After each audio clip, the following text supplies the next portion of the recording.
Hey everybody, so I have case 2, which details a chemical spill in the hallway of a work area.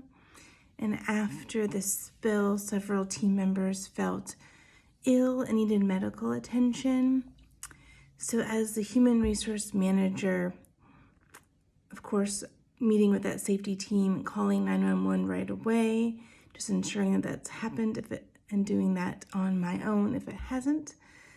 Secondly, I would hope that we'd have like the PPE on hand before we report to the spill, to put masks on, gloves on, maybe booties on our feet, grabbing towels, things like that.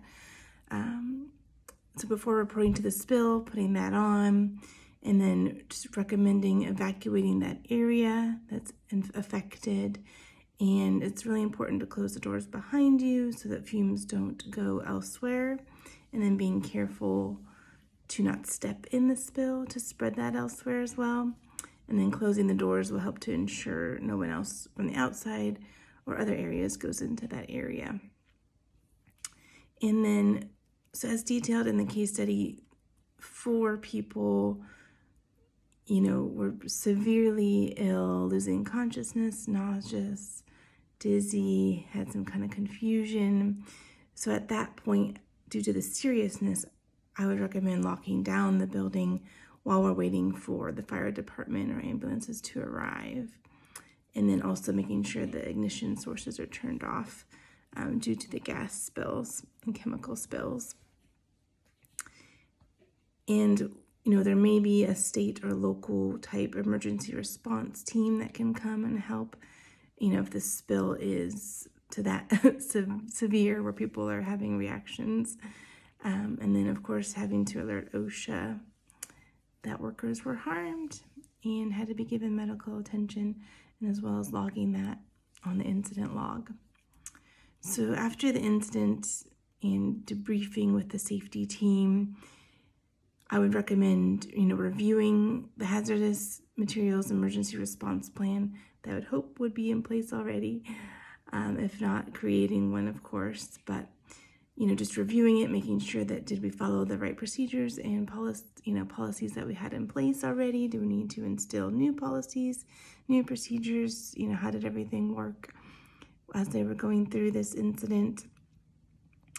And just making sure that the chemicals, are not being moved inappropriately, they're being handled appropriately, properly stored, properly labeled and secured, not just in a cabinet, that could be easily moved and spilled.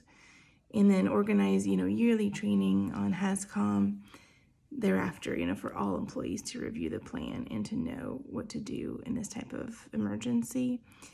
And just making sure that during onboarding that new employees are made aware of this as well is crucial. So I think that will help to ensure the perception of the safety for the team members, and they'll feel confident knowing, how to handle these types of situations. And as the company plans for the future, I think it is very important for that safety team to meet monthly, review any action items, do walkthroughs in these areas, checking where the chemicals are. Are they secured? Are they locked? Who has access to them? Why do we have them on site? Even those 4 employees that were affected might need to have modified duty. They might have workers' compensation, utilizing some sick leave before they're able to return. The person that was responsible for the spill, I would make sure they have, direct safety training one-on-one to review these procedures and have that documentation that we had that discussion and training.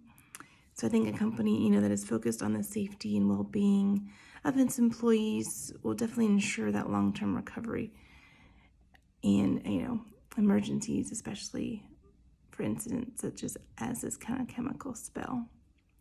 Thank you so much.